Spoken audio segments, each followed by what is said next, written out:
I didn't think I'd have to make this video. On April 24th, 2 people committed dumpling slander.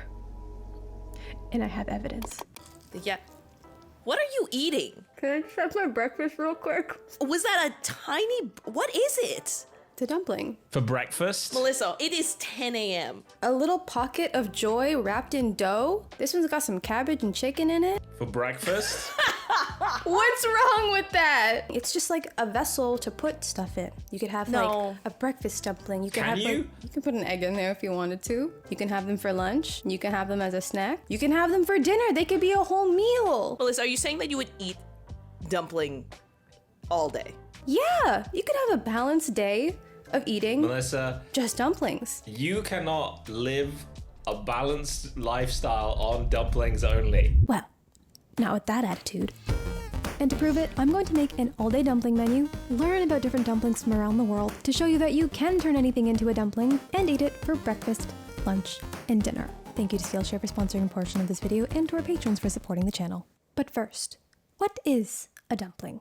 Let me tell you about dumplings and why you should never disrespect the dumpling because they are perfect. Point number 1, to be or not to be a dumpling. The word dumpling is an Anglo word and it can mean one of 2 things when we refer to the dumpling.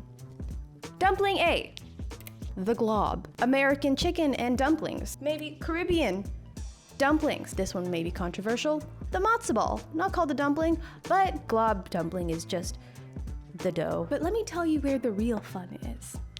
The filled glob. Here are dumplings that you may be more familiar with, but oftentimes these aren't even called dumpling, which I know may be confusing, but stay with me here. Let me take a little trip around the world and tell you about all of the dumplings around the world because basically every single culture has their own version of dough with filling inside. Exhibit A, we have your traditional Chinese dumpling, also known as jiaozi, not dumpling. That's a dumpling though. Perhaps you've heard of the pierogi, Polish, Croatian labinski, krafi, which is a pasta. Why is that a dumpling? We'll get to that. Australian dimmies, the Italian ravioli, or well, this is an example of a dumpling that I just really like. This is my favorite. This is hagao. I had to put it on here because it's my favorite. Or potentially take a trip to Colombia or Argentina or Ecuador where you will find the empanada. Go to India, you'll find a samosa. Korea, the mandu. Japan, the gyoza, the Jamaican patty. Let me tell you, there are so many more. We put together a spreadsheet and there was 300 dumplings. That doesn't even crack the surface and I could not fit all of that on this slide. So what do all of these have in common? Why are these dumplings? A dumpling is an expansive, but also a specific type of food. What makes something a dumpling and not just a pie, a spring roll, a burrito? Hot Pocket, how did that get there? So what makes something a dumpling? Raw dough, which is why a burrito is not a dumpling, that's a tortilla, that is cooked. No wonder that every culture keeps on reinventing the dumpling because it is the perfect food. Look at these beauties. You see that? You know what that is? Art. Brothy dumpling? You can put whatever you want in these things. This is literally ice cream. You telling me the dumpling doesn't have range? You can put a vegetable in there, a protein, and obviously all wrapped up in dough, a carb, and you know what that gives you?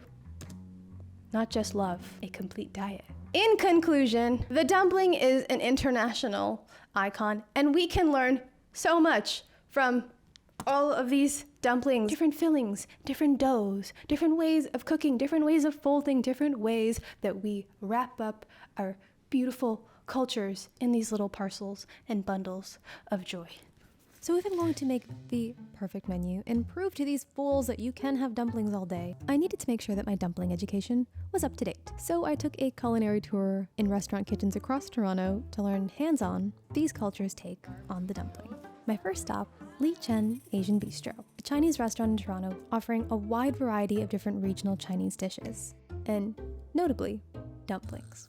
Soup dumplings, also known as xiaolongbao, are one of their specialties, and they make all of them by hand. Chef Ding, who's been making these for over 7 years, showed me how it was done. Roll the skin to very thin. It's a pleated dough that's wrapped around a meat filling that, when cooked, turns into a soup. It's truly magical. That is delicious. The texture, the flavor, I'll be honest, I was the most excited to learn how to make this one. Besides dumplings, soups are one of my favorite foods, and to combine dumpling with soup, a work of art. Of course, other cultures have their own version. Would you consider empanadas dumplings? I would consider dumplings empanadas. Some people may not agree on calling it a dumpling, but every culture honors the spirit of the dumpling. Check out these empanadas from La Morena, a family-owned Latin American restaurant offering a variety of empanadas and other dishes. This is the way that I originally learned from my mom. It's kind of like a very simple crimp. What's interesting about the empanada is that the filling is actually cooked before it goes in the dough, which is similar to how the samosa is made, also using a cooked filling. Chef Rikki from Rikki Tikki showed me how he makes a samosa. You hold on to this right in the corner. There's the cone. That's it. And I'll be honest, I've eaten many samosas in my life, but I've never actually made them before, and I was surprised at how simple it was to form one in your hand. One dumpling that I'm quite familiar with is the Italian ravioli. I visited my friend Leo from Famiglia Baldassarre to learn more about stuffed pasta, but also to get a sanity check on my menu. I was thinking of making a sort of breakfast pasta, turning eggs Benedict Into a pasta into a dish? pasta. You want to make one? I would love to do that. We can make an egg yolk ravioli. We're just gonna overlap it. You gotta be really careful here because you got tension on that dough. If you go squishing this, you could damage it. So see that egg yolk? Like, see how soft that is? 1 minute.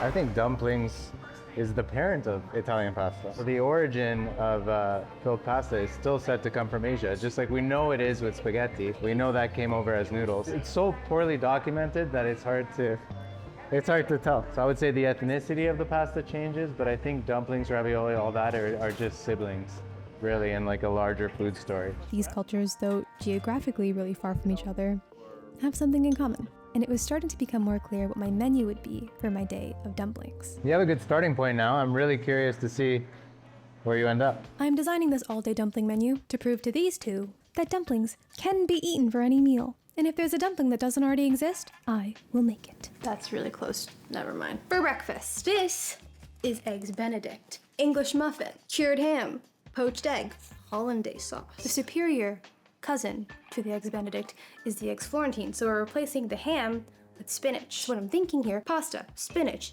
egg yolk, maybe some smoked salmon, hollandaise sauce, eggs Florentine, pasta for breakfast. Now lunch, the IKEA dinner. The Swedish meatball is iconic. And no, that is not a dumpling, but we can make it into a dumpling. Ever heard of the pierogi? Uses potato filling in dough.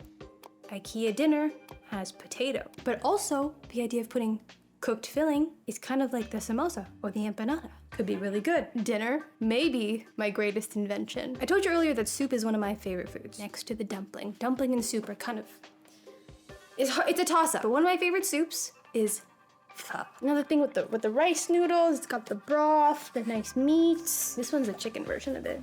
And chicken is actually my preferred flavor of pho. Obviously not a dumpling, but we've also learned that you can put soup into dumpling. So what if we made a pho soup dumpling, complete with a rice noodle dough? Don't think that's been done before. I'm a little worried about it. Could you imagine if we were able to create a dumpling wrapper made with rice flour? I don't think that there exists a recipe out there for a rice noodle dumpling wrapper, but I think I'll be able to figure it out. I have a couple more groceries to do, but tomorrow we're gonna start breakfast, lunch, and dinner. I'm so excited. So here's the plan. Over the next 3 days, I'm gonna work on my breakfast, lunch, and dinner dumpling. I'm gonna start with our dinner dumpling because it's gonna require the most experimentation with the dough and the filling. If I can prep for the other dumplings, I will, but I'm mostly gonna leave those for day 2. So hopefully by day 3, we should have everything we need to assemble and cook all our dumplings. Usually soup dumplings are made with a wheat dough, but in pho, there's no wheat because it's a rice noodle. Rice flour has no gluten in it. Gluten is a protein that provides structure and elasticity to dough. So if you were to add rice flour to water and knead it a bunch of times, you would never ever make any sort of gluten structure. So folding that would be really difficult. Visually, the only thing that I can think of that was similar that already exists in the dumpling world is a crystal dumpling. So this is what you'd usually put in a crystal wrapper. Wheat starch, got tapioca starch. I also picked up some rice flour, which was what was originally suggested by Leo to use to get that rice flavor. Then also, when I was shopping, this was right next to it. This is glutinous rice flour. Judging by the name, glutinous rice flour, I think there's some gluten in here. There's not. Just kidding, there's no gluten in here. There's something in here that will make it sticky. I never made traditional crystal dumpling dough, so modifying the dough, not really certain about. For the soup dumpling filling, I'm gonna be making a gelatinized broth to mix in with the meat. So once it cooks, the soup melts. I bought some chicken stock, and to gelatinize it, you can either use gelatin. I didn't want to use that. I bought something else that is a plant-based alternative. This is agar-agar powder. It comes from a cassava root, but it also behaves apparently really similarly to gelatin. So I'm thinking I can just add that gelatinized chicken broth, pho broth, if you will, into the meat mixture. Then when I put it in the filling and I cook it, soup dumpling. But before I actually start to make these fillings and the doughs for each dumpling, I want to practice my folding technique because these doughs, a lot of them I've never made before, and I don't want to ruin them with my bad folding. So I'm just gonna make a basic dumpling dough right now. Flour and water and a little bit of salt. This dough should be pliable, easy to practice. While I knead this dough, I'm gonna tell you about Skillshare. Skillshare is an online learning community with thousands of classes across different creative disciplines, from watercolors to oil paintings to Folding dumplings. One of my favorite parts about Skillshare is how modular the lessons are. So regardless of your skill level, you can go at your own pace and find the lessons for the specific skills that you want to practice. You can follow along step by step, practice with your hands. It's like Christina's in the kitchen with me, guiding me through how to fold these dumplings. As the dough is coming together. And stretch it out into this long donut. Donut. Okay. Bigger one. Oh, that's a big dumpling. So we fold it. Does she use water? No water. I'll admit I got a little too confident in my folding abilities and tried to rush through the class. Exhibit A. Okay, wait, let me try again. Way too much dough, not enough filling. I think also the edges need to be thinner. But once I actually followed the lessons, I can confidently say my folding technique has improved. Wait. This is attempt number 1, and then this one is attempt number 2. But it is sealed. It's got a bajillion pleats. Like, these are my dumplings. Oh my god, they're so cute! So if you want to follow along to this class or any other class on Skillshare, the first 500 people to use my link in the description will receive a 1-month free trial of Skillshare. Thank you to Skillshare for sponsoring this portion of today's video. Now, back to dumplings. I'm gonna test out the dumpling dough for the pho soup dumpling. I wanna see how different amounts of rice flour and also whether we use cold or hot water impacts how the dough performs when we roll it and also when we cook it. I'm gonna try 3 different doughs. I'm gonna have one control, which is a crystal dumpling, wheat starch, and tapioca starch. For the soup dumpling, I really want to include rice flour because pho traditionally is made with rice noodles. And you don't really find a rice noodle dumpling dough in the wild because rice flour has no gluten in it. I want to still maintain that essence of pho. And rice noodles are like 50% of what's in the bowl. I want to try one dough with 30% rice flour, and then I want to try another one with 30% glutinous rice flour. So this is my dumpling dough matrix. Because I'm inventing a new dough, I need to experiment with different flours to see what works. It smells like rice noodles. Now, the original recipe only uses wheat starch, tapioca starch, and cornstarch. So what we're testing here is to see how different ratios of glutinous rice flour and rice flour affect the structure of the dough. So for my 2 test doughs, I used 70% of the original dry ingredients and substituted the remaining 30% of the dry ingredients with rice flour in one and glutinous rice flour in the other. So the only thing that's changing in this recipe are the ratios of flours. Everything else remains the same. I'm gonna just do a stretch test because that's what I really need for this dough. Like this dough, very stretchy. So this is the original. That has no stretch to it at all. Okay, let's try the next one. This is the one with rice flour. It has a little bit more stretch. Not that much structural integrity. It's definitely better than the first one. A little bit off. Okay, that has more stretch. It doesn't rip as quickly. I'm gonna try the third one and just see what happens. It's not the worst. Oh, it just tore. Ooh, it has several holes in it. The top looks so ugly. So this is the one that I folded with wheat dough. You can kind of see how many pleats I was able to get. Like this dough, if I wanted to stretch it more, I could. But this one, like I attempted to fold it, but you can kind of see how much dough is pooling as I fold and turn it. And then also like when I got here, just kept tearing. I'm gonna think on this a little bit more today, and tomorrow I'll just try a different recipe. Worst comes to worst, we just use this dough. Let's clean this up and let's work on some fillings. The first one that I'm gonna work on is the pho filling. I'm trying the ginger and the onions right now just so that they have a more caramelly flavor. Pho usually has like a pretty like sweet-ish note to it. And so I'm just gonna char them very, very lightly. Steep the chicken stock that I bought with the spices. While the broth is defrosting, I'm gonna work on the meat part of the filling right now. Usually the meat in pho is not pre-marinated. It's like cooked in liquid or poached. I'm just gonna add some of the spices and flavors that are usually served in the broth and add it to the meat so it has more of like that flavor of pho. I'm gonna stir in the clockwise motion. I don't know why, but I saw that somewhere that you wanna stir it in one direction. 30 seconds, maybe 20 seconds. This is our little meatball. I think because I stirred it a lot, the meat kind of like sticks together, which is a good thing. That tastes really good. It tastes really gingery. I think with the broth, this will be really good. Okay, it is time for the next filling. We are gonna be making the spinach ricotta smoked salmon filling that's gonna encase the egg yolk in the Eggs Benedict. The first thing I wanna do is cook some spinach. All right, so blanching is when you take really salty water up to a boil, and then you really quickly cook your vegetables in it and then transfer it into an ice bath. This one keeps the green color if you're cooking like a green vegetable, and two, it also just helps you not overcook your vegetables. I'm actually gonna give this a really rough chop right now because this is too big to pipe and it's just not gonna be good texturally. So I'm gonna give this a little chop. Let that dry. Boom. The smoked salmon next, and then the ricotta last. I'm just gonna finely chop it, but not make it into a paste because I just want like tiny little flecks of smoked salmon. 13% milk fat, 75% moisture. You can see that liquid kind of pooling on top. I have a linen bag, so we're gonna squeeze it, and I'm just gonna let this sit overnight. So this broth, I'm gonna bring it over actually. It's just been simmering on the stove for the past like hour. This is a very light broth. All right, we're gonna reduce this. We're gonna bring it up to a ripping boil. I am gonna take the spice packet out though. While the stock is reducing, I decided to test out how much of the agar powder I would need to gellify the broth. I tried 2 batches with different amounts. Let's set this for like 15 minutes and see what this looks like at room temperature. I'm also gonna turn this off. She's very reduced. I don't know if I'm gonna have enough broth. I can always add water.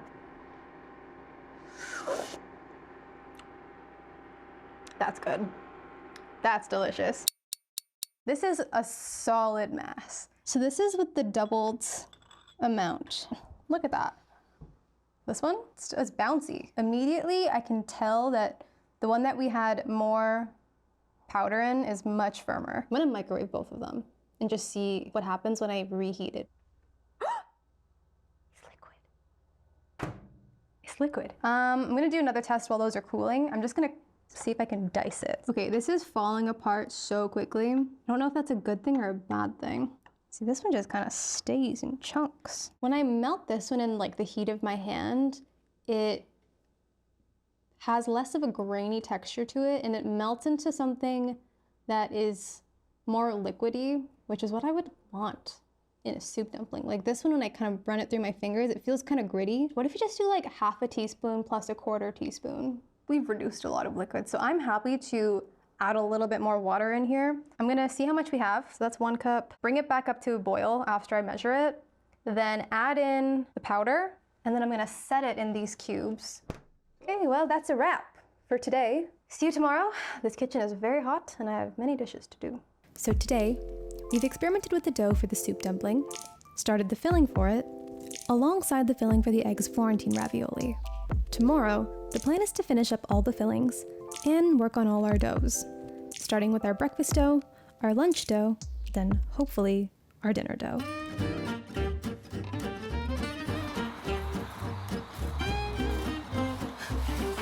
Good morning, it's day 2. I'm gonna make pasta dough and some pierogi dough right now because I know I can make those. I was at the spice store and I saw spinach powder. What if we put some spinach powder in half of the pasta dough? I don't know how much of this I'm supposed to put in. Maybe 2 tablespoons. 1. Wait, is this gonna turn like an ugly color because the egg yolks are yellow? Is this gonna turn like brown? That does not look green enough.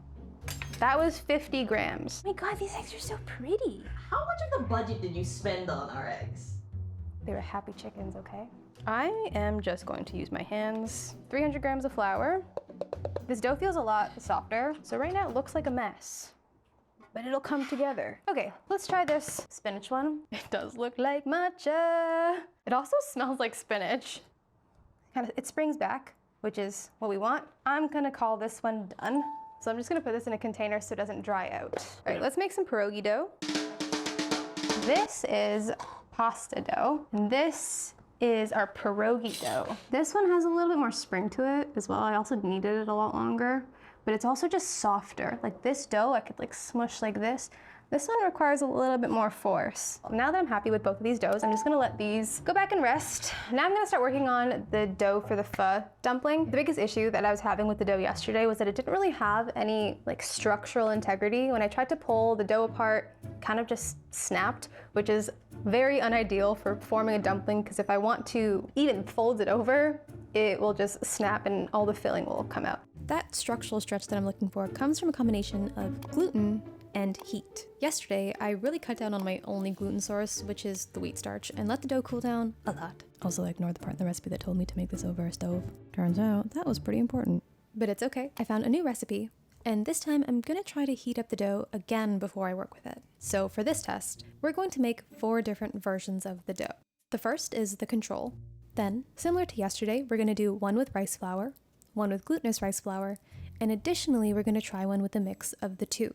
An important distinction to make is that in this recipe, we only add the hot water directly to the wheat starch, instead of adding it to all the dry ingredients at once. What this should do is make it easier for gluten to develop, and that is what we want. It's clear. I'm trying to mix this as fast as possible so that it gets every single starch while it's boiling hot. When I add the hot water, the dough actually comes together. And it's clear. Like if you were to compare adding like hot water to just all-purpose flour, it would be opaque. A little bit of translucency to it. Turn the dough onto a clean bench, flatten it slightly with your hands and sprinkle over half of the corn flour. Using your hands, mix and knead the dough to incorporate the corn flour until smooth. Flatten the dough again, repeat the process, kneading for 3 to 5 minutes. This still has a lot less stretch, but it has stretch. Ready to go. This is my control. Okay, so next I'm gonna do the rice flour replacement. So remember that we have doubled the amount of rice flour compared to the cornstarch. So I wonder if this is gonna make this chalkier, but hopefully not. Okay, we're getting some stretch here. Glutinous rice flour dough time. This starch is so fine. If it like goes up in the air, like it's springing a little. On to the last one. The wheat starch is really what is giving this dough structure. The rice flour and the glutinous rice flour, I'm really only adding them for flavor and also just to get this dough to be like a more workable consistency. So I'm just gonna add a small splash of oil to all of them.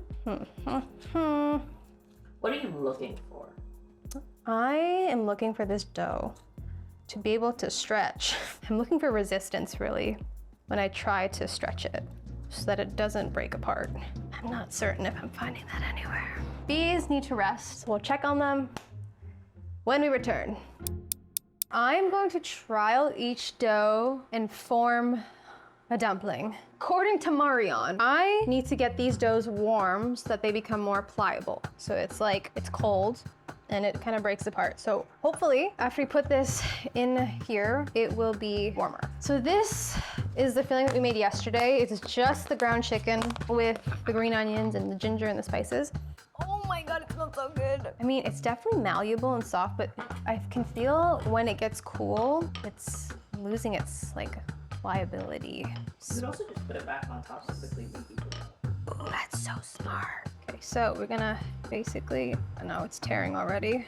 Oh, it tore again. This is what happens because it doesn't have stretch to it. Like if I want to really stuff this in here, this dough doesn't have stretch. This is the rice flour one. How the heck did that happen? Where did that fold come? What is that? That looks hideous. I don't really think I can get away with folding or having the edges that much thinner. So that means I won't be able to like have as neat of an edge. If this was not a soup dumpling, I would be so happy with that being open. The aim is more dough than I think I need and thinner, but more dough so that I can always just like cut off the top. It's gonna be a toss-up between the glutinous rice flour and the one that's 50-50. But if we can get the 50-50 one to work, I would love that. I just think it's gonna taste better. Good night. Okay. Wait, they look pretty good. Sorry, pausing the shoot. I need to take a pic. Always with the Instagram. One that's just rice flour is not that bad. The only one that tore was the one with cornstarch. Let's do the control one first. Let's cut this in half. If I ate that at a Chinese restaurant, I would be a happy customer. The filling's really good. Okay, I'm just gonna try the noodle by itself. Tastes fine. Tastes very familiar. It is a little thick though. I don't know if I can really get over that. Let's try the next one. This one has way more of a rice smell. Really tastes like a rice noodle. A little doughy. I don't know if it's fully cooked through. No, it is cooked through. I think that's just the texture of this. Let's try glutinous rice. It's a little bit like spongier of a texture. I don't know if I like it that much. Can you see how thick that is? I'm really curious about this last one that has the split flours. I think I like that texture the best. The one that just had the glutinous rice flour was like kind of tacky and sticky feeling in my mouth. The one that was just the rice flour tasted like a rice noodle, but it is a little bit drier in texture, like it's the most brittle. But I think that the one that has the combination of the two gives you like the best texture of dough, but also like just enough rice flavor to be like, yeah, that could be a rice noodle. I think we found it. Oh my gosh. I just need to practice my folding, I think, and then I think this is gonna work. Now that we know that the dough works, I think that it's time to move on to finishing the rest of the fillings, and then we can trial assemble all three of them. Where did I put the spinach? Oh my gosh. Okay, what we're gonna do right now is combine the filling for the Eggs Benedict, Eggs Florentine, I should say. So we've got our spinach here, which is nice and dry. And then we've got our smoked salmon that we've chopped up and has a little hint of spinach in it. Oopsies. And then finally our ricotta, which has been sitting very patiently. So into this, we are going to add in all of the spinach. Yeah. And then our smoked salmon goes in. Oh yeah, the ricotta has dried out so nicely. This is a very firm cheese, which is great. So I'm just gonna put the filling into a piping bag right now. This is a good trick to fill a piping bag so that it doesn't go everywhere. Hang it over the edge of something tall-ish. And then try to keep this clean so that this is gonna be what you use to wrap up the bag and there's not gonna be anything dirty on the rim. Every time I say I think something's gonna be easy, every time I'm bamboozled. Let's see, can I pipe a... So this is a little too thick and too dry. Okay, well, it's not really coming out of the piping bag in the way that I thought it was going to.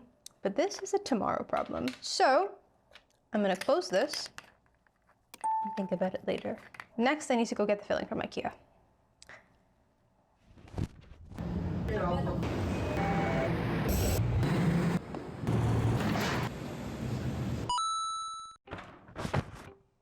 I have returned. What do you think of when you think of lunch? A long day of shopping for your place. Maybe not even your place, maybe someone else's. Maybe your parents forced you to go to IKEA, but what is more delightful than the lunch that you will have after that grueling shopping experience, being forced to look at every single cupboard? They all look the same at a certain point. But you know what? Everything goes away when you have some Swedish meatballs. I'm not gonna make all of this from scratch again, because it's already here, and honestly, it's not that bad. It's actually quite good. I did buy individual portions of everything as well. Shout out to the downtown Toronto IKEA. So what I'm gonna be doing with this IKEA lunch, I chose a pierogi dough because pierogis usually just have mashed potatoes in them. And I mean, IKEA dinners, lunches have mashed potatoes in them. But also it works out because pierogi dough is just like so substantial. When you cook it, it's a pretty hearty dough. And there's a lot of hearty stuff we're putting in there. The mashed potatoes, the peas, and the meatballs. And then this will keep aside for plating. I'll do a trial in this little bowl. All right, so that's 1 meatball, 2 spoons of peas, 2 spoons of mashed potatoes. Kind of like a shepherd's pie. This will taste so good in the pierogi dough. And then imagine both the sauces. I'm gonna mix all of this now. I wanna add a bit of black pepper to it, but I know that's not traditional. All right, it's done. Wow, that was the easiest one. Let's put this in a container. Write a little IKEA. Love your home. Filling number 2 complete. Now let's move on to the pho filling. I'm so excited to show you guys because I already peeked at it last night, I'm sorry. Look at it. The idea is that every single piece of ground meat essentially touches a bit of the soup so that every single soup dumpling has enough broth. Let's give it a little taste test. It still has a little bit of grit to it, but I think once it's hot, you won't be able to tell, but it still has the flavor. Okay, I'm gonna do a rough chop, and then we just add it to the chicken and mix it. I'm using chopsticks because I think that if I use a spoon, I'm gonna be smushing it more, and the chopstick also helps me break up the meat a little bit. I'm very happy with that. With all of our doughs and fillings complete, it was time to practice. I began with my breakfast ravioli and my lunch pierogi. Things for these two were going pretty well. And I'm gonna use this to Pretty well. That is so cute. I'm amazing. That's so good! I even realized that we do not need hollandaise sauce for our breakfast ravioli. Because we put a whole egg yolk inside this pasta, it's already so rich. So I was feeling pretty confident about these two. But then, it was time to face the pho dumpling. I'm the most worried about folding this, especially having a filling that is so liquidy when it's cooked. So it'll reveal any holes in the dough. And this dough has not proven to be the most structural. So I think to try to keep this one in one glob, I'm going to use more dough than I think. I will heat up the thinly rolled out dough so that it stays warm and pliable. I think the biggest challenge is gonna be temperature control and working quickly. Just fold, it's fine, it's fine, it's fine. Oh, what if it doesn't close? Okay, what if I put too much? I'm scared. Okay, wait, what if I just oh, I ruined it. This is so ugly. I'm just patching it up now. I just don't want this to come out. I'm gonna let this sit for a second. I'm gonna try to roll one more. Heat that up. While that's warming up, I want to trial a less complicated dumpling. So I'm gonna make a circle and then we're gonna fold it in half, basically. That's pretty warm. Okay, less filling. So I used about that. I used a little bit more than that time. So let's use less. Okay, I think we're gonna be able to make this.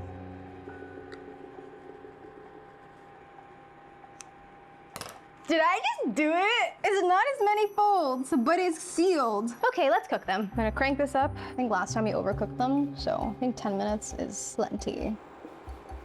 I can't tell if that's steam or soup leakage. Okay, let's cut it open. That is a juicy dumpling.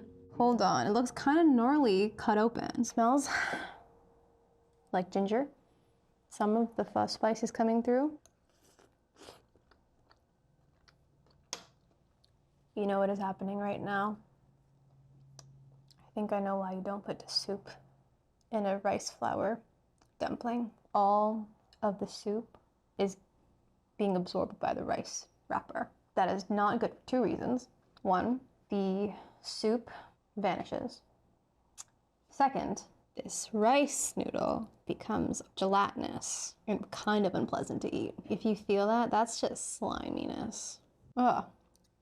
Every time I think of a dumpling that has this kind of dough, the inside is quite firm and dry. I didn't have this issue when we made the dumplings without the soup in it. This is so sad, it was going so well. This one didn't work out, but I'm not ready to give up just yet. I think I have one more thing up my sleeve that we can do tomorrow. Might not work, but I want to try. So today, we've completed both of our doughs for breakfast and lunch, as well as our fillings for both. Tomorrow, the plan is to assemble and cook all of our dumplings, but before, we need to make the toppings for each dumpling and figure out this dough and filling for our dinner dumpling.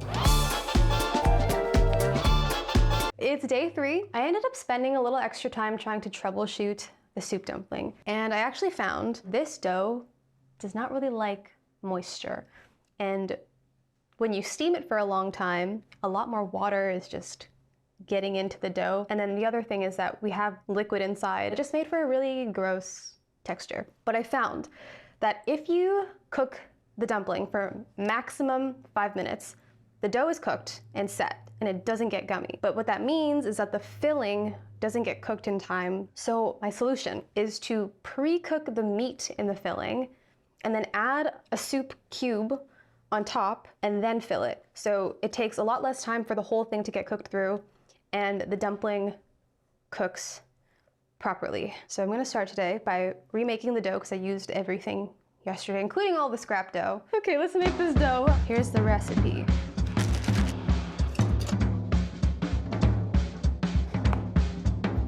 Okay, next, since we're cooking this filling, I can actually kind of add some of the more pho spices into the meat, and I think I might do that because we're using a lot less broth. I'm just gonna add a little bit of white onion for flavor.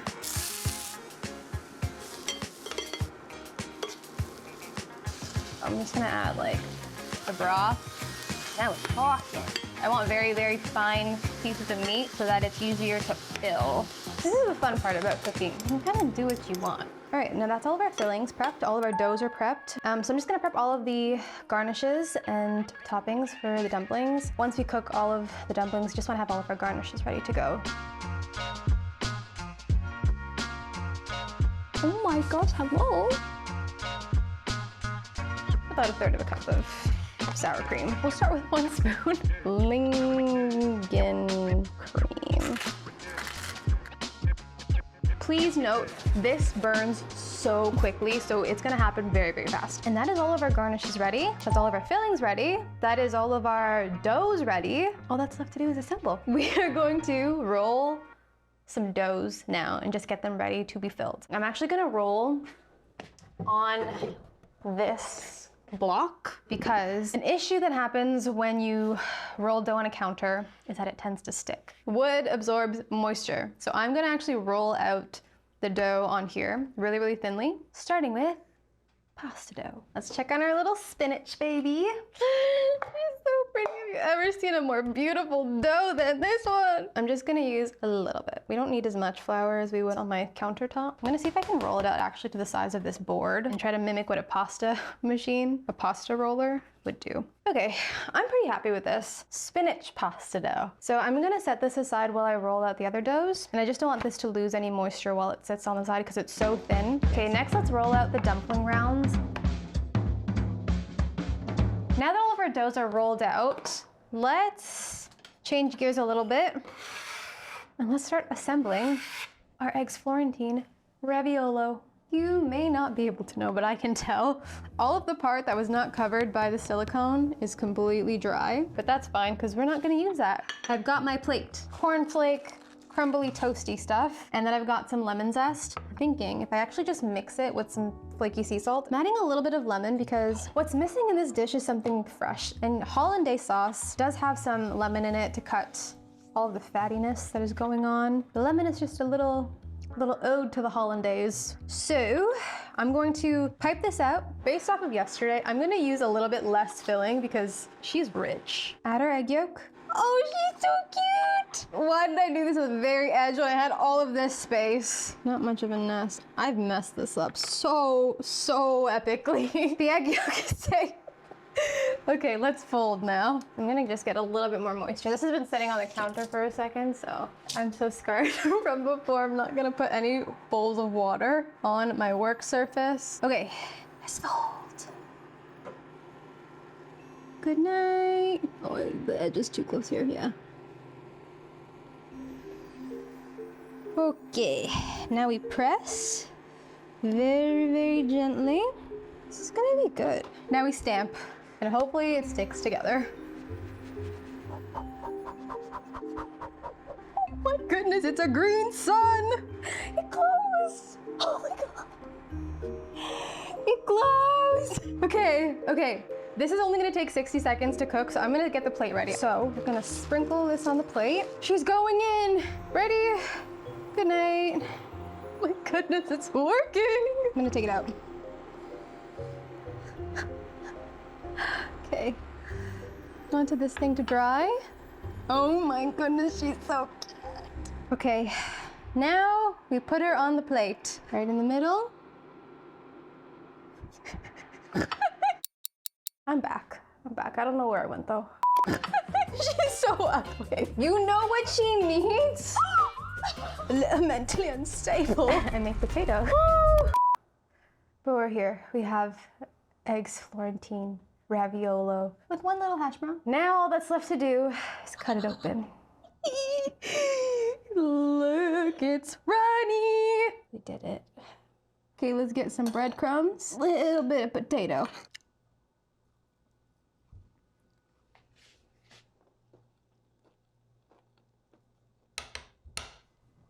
That's a dumpling. It's crunchy, it's creamy from the yolk and the filling. It's perfectly salted. It's spinachy. So will eggs Florentine dumpling. Hell yeah! We're gonna make our lunch dumpling now, which is our pierogi dough with our IKEA filling inside. And we're gonna serve it with our Lingon Cream. I have our peas, some green onions. This is a beautiful array of stuff. Look at that. All right, we got our rounds of dough. First, I'm just gonna put our sauce in here, and I'm gonna put this back in the fridge because I need this as cold as possible. I'm gonna pan fry them after I boil them, just so I have a nice crispy edge and a little bit of color. I'm also just gonna have a towel ready to go to catch them when they're done. A teaspoon of filling. There we go, do some water. Powder on the side. So what we do, we pinch at the top. And then we just bring our folds over. This dough is so nice to touch. Okay, not bad. I just need 3. Give me 3 nice ones. Oops, some dough. All right, we got 9 finished little IKEA pierogies. Not really gonna put a timer on. I'm just gonna wait for them to float, because when they float, that means the dough should be cooked through. And these are just gonna dry over here. They look pretty good. They may fall apart. There's actually quite a bit of oil in there. Minutes on the clock.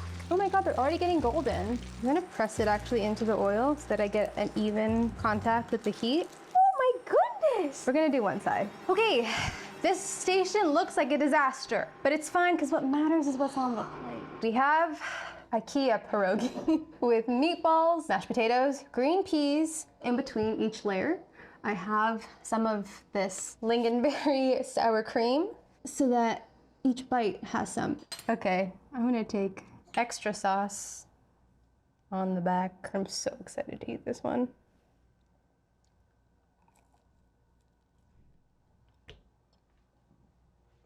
Woo! Looks like that. So will IKEA dumpling?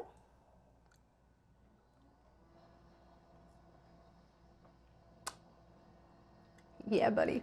It is dinner time, and we are going to finish making our pho soup dumpling. This dough has given us many troubles. Steamer basket, check. I'm gonna just give this a little mix. So we're gonna go in with about, do that much. Then let's get a cube soup.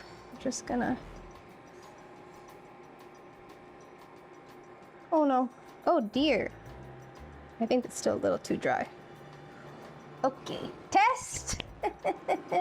These are really dry compared to the other day. I basically like rolled them out immediately and then folded them, so I think they're just drying out right now. And I also have cornstarch on every single layer, which is also making them a little bit more brittle. I'm just gonna try to wipe off all of the cornstarch to try to save this. This feels much more pliable. So I'm gonna work pretty quickly. I'm gonna use less filling and just try to get a shape out of this. That feels really dry still. Okay, not bad. That looks pretty good. I'm gonna cut off the excess. It's our first one. This looks like hagao. I think I'm gonna have to go with the shape. I think this is what we're gonna end up with. Okay. Oh dear. She keeps ripping. I know that we spent some time rolling all these out. I think what I'm actually gonna do, I'm just gonna freshly roll one and really work it in my hands to get it really warm.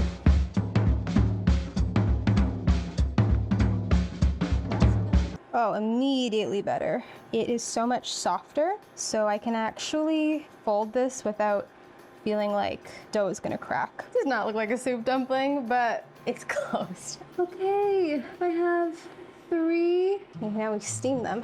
I don't want to block too much of the steam, so what I'm gonna actually do is put each soup dumpling on its own piece of parchment. Crank up the heat to high. We want this to cook in 5 minutes. Okay, we are at a steam, a very, very hot steam. Place them in, set a timer for 5 minutes. Goodbye. We're gonna go directly onto our plate here, and then we're just gonna top it with our garnishes. Smells like a pho station. You know what I also have for my takeout? Because I don't usually put a sriracha and hoisin in my pho. Okay, I'm gonna actually test it and make sure I haven't overcooked it. We have 30 seconds on the clock. My worst fear is that the soup comes out and that there's no soup, but I am going to take it off the heat, actually. This is not the intended use of this, but that looks gorgeous! Are you kidding me? I made that? That's actually beautiful. Oh, I gotta put stuff on it. Okay, we're gonna do one little line. I don't actually even like the bean sprouts on here. What if we just do a little green onion? I like it. Soup dumplings! These look so good. Oh my goodness.